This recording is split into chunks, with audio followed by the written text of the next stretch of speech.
జాగృతి వాసవికి స్వాగతం. క్రితం వీడియోలో పుట్టినరోజు అంటే ఏమిటి తెలుసుకున్నాము. ఈరోజు సాంప్రదాయ పద్ధతిలో ఎలా చేసుకోవాలో తెలుసుకుందామా? ఉదయాన్నే పుట్టినరోజు జరుపుకునే వ్యక్తికి తలంటారాలు చేయాలి. అంటే తలకు, చేతులకు, వెన్ను భాగానికి నూనె రాయాలి. ఆ తర్వాత సున్నము, పసుపు కలిపిన నీళ్లతో హారతి ఇవ్వాలి. తలారా స్నానం చేయాలి. స్నానానికి షాంపూ కాకుండా సీకాయ, కుంకుడుకాయ వాడితే శ్రేష్టం. వస్త్రధారణలో ముదురు రంగు, నలుపు కాకుండా లేలేత రంగులు, సాత్వికమైన రంగులు ఉండేలా చూసుకోవాలి. శుభ్రమైన వస్త్రం లేదా నూతన వస్త్రాలు ధరించాలి. ఆ తర్వాత తల్లి, తండ్రికి ప్రదక్షిణం లేదా కనీసం పాద నమస్కారమైనా చేయాలి.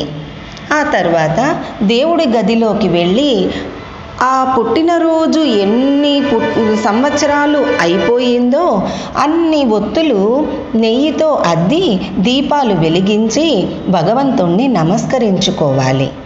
ఆ తర్వాత సూర్యునికి నమస్కరించుకోవాలి.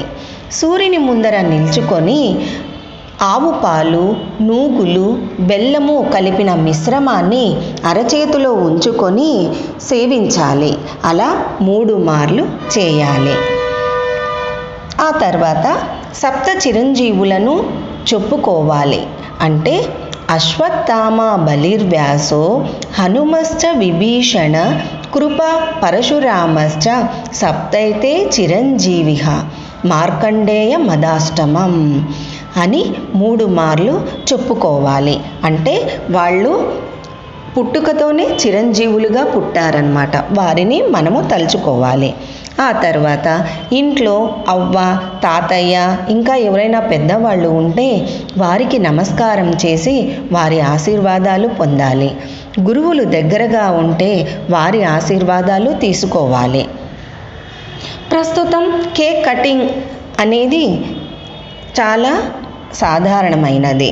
కానీ చాగంటి కోటేశ్వరరావు గారు చెప్తారు, అది ఫ్రెష్ ఫుడ్ కాదు కాబట్టి ఆ రోజు తినరాదు అంటారు.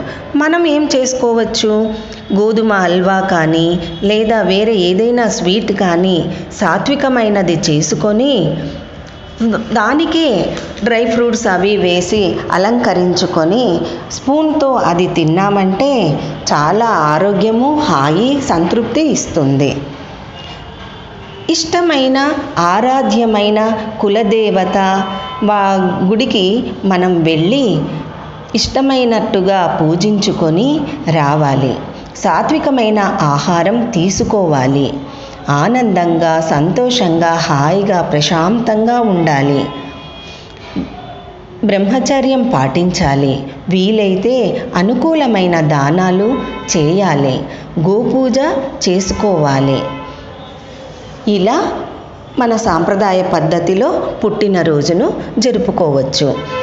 ఈ పద్ధతి అన్నది పుట్టినరోజు చేసుకునే ఏ వ్యక్తి అయినా వయసుకు నిమిత్తం లేకుండా ఎవరైనా కూడా ఇలానే చేసుకుంటే ఆరోగ్యం, ఆనందం, భగవంతుని ఆశీస్సులు మన వెంట ఉండి మళ్ళీ సంవత్సరం పుట్టినరోజు జరుపుకునే వరకు ఆ భగవంతుడు మన అండదండగా ఉంటాడట. పుట్టినరోజును డేట్ ప్రకారం కాకుండా తిథుల ప్రకారంగానే ఆచరించుకుంటే చాలా మంచిది. ఇవి మన సాంప్రదాయపరంగా పుట్టినరోజు చేసుకునే పద్ధతి. మరి ఇందులోని సైంటిఫిక్ రీజన్స్ ఏమిటో, ఇలా చేయడం వల్ల మనకు ఏమి ఉపయోగమో నెక్స్ట్ వీడియోలో తెలుసుకుందామా? మీకు నచ్చినట్లయితే లైక్ చేయండి, షేర్ చేయండి, సబ్స్క్రైబ్ చేయండి. నమస్తే.